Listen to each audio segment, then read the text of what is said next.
Oke, halo coy, selamat malam. Kita udah membaca kitab Amsal ya, mulai membaca kitab Amsal.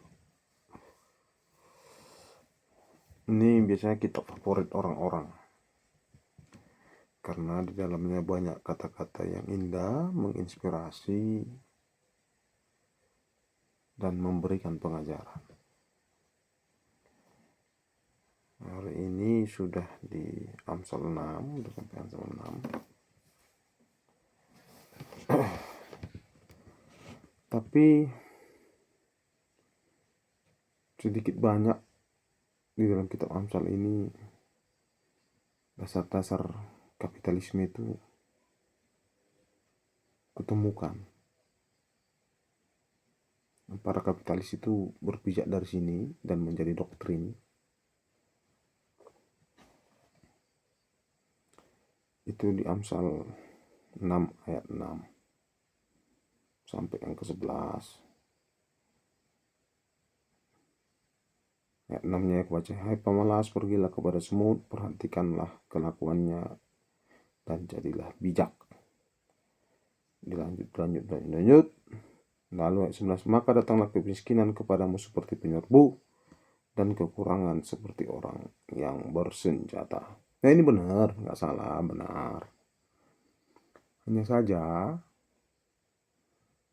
di banyak para pemuka agama kita menggunakan ini kepada orang yang misalnya tidak berhasil keluar dari kemiskinannya. Nah, padahal maksudnya bukan begitu ya, maksudnya bukan begitu. Banyak para tokoh-tokoh atau orang-orang yang hebat-hebat, kaya raya, atau bahkan tokoh agama termasuk pendeta menggunakan ayat ini untuk menegur jemaat ketika ia terperangkap oleh kemiskinan. Padahal kita tahu sendiri di zaman sekarang ini kapitalisme lah yang menciptakan kemiskinan. Ya.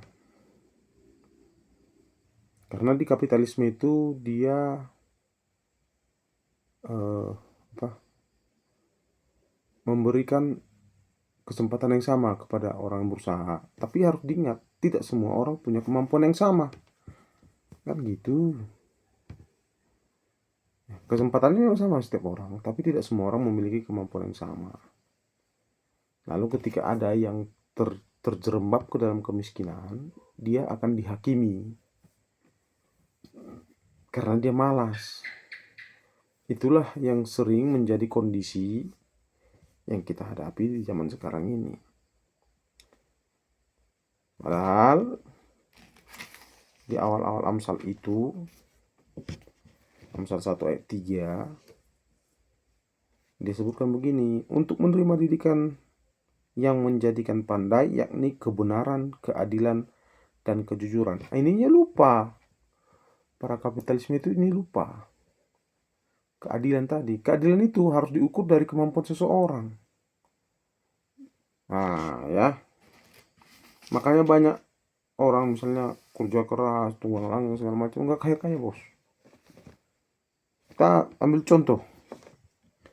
Driver Gojek, langsung ekstrim aja. Driver Gojek yang harusnya misalnya mereka bekerja 12 jam sehari, itu adalah kategori orang rajin.